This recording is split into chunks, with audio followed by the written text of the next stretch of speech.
2 Samuel, chapitre 10. Après cela, le roi des fils d'Ammon mourut, et Hanun, son fils, régna à sa place. David dit, « Je montrerai de la bienveillance à Hanun, fils de Nacash, comme son père en a montré à mon égard. » Et David envoya ses serviteurs pour le consoler au sujet de son père. Lorsque les serviteurs de David arrivèrent dans le pays des fils d'Ammon, les chefs des fils d'Ammon dirent à Hanun, leur maître, « Penses-tu que ce soit pour honorer ton père que David t'envoie des consolateurs?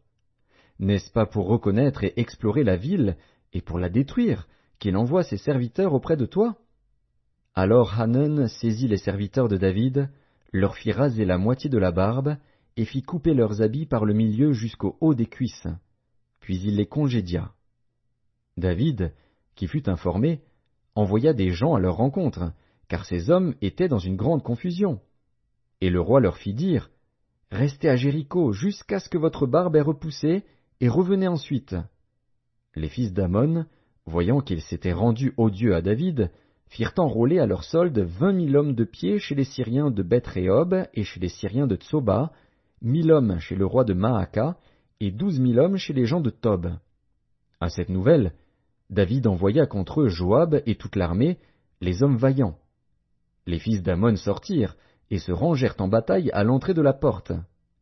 Les Syriens de Tsoba et de Rehob, et les hommes de Tob et de Maaka, étaient à part dans la campagne.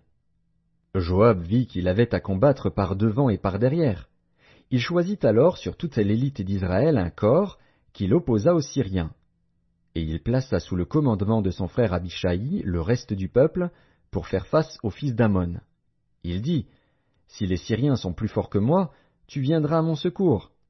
Et si les fils d'Ammon sont plus forts que toi, j'irai te secourir. Sois ferme, et montrons du courage pour notre peuple et pour les villes de notre Dieu, et que l'Éternel fasse ce qui lui semblera bon. » Joab, avec son peuple, s'avança pour attaquer les Syriens, et ils s'enfuirent devant lui.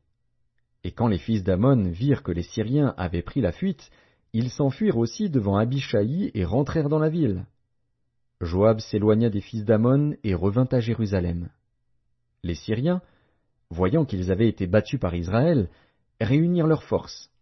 Hadadézer envoya chercher les Syriens qui étaient de l'autre côté du fleuve, et ils arrivèrent à Hélam, ayant à leur tête Shobak, chef de l'armée d'Hadadézer. On l'annonça à David, qui assembla tout Israël, passa le Jourdain, et vint à Hélam. Les Syriens se préparèrent à la rencontre de David, et lui livrèrent bataille. Mais les Syriens s'enfuirent devant Israël. Et David leur tua les troupes de 700 chars et 40 000 cavaliers. Il frappa aussi le chef de leur armée, Shobak, qui mourut sur place. Tous les rois soumis à Hadadézer, se voyant battus par Israël, firent la paix avec Israël et lui furent assujettis. Et les Syriens n'osèrent plus secourir les fils d'Ammon.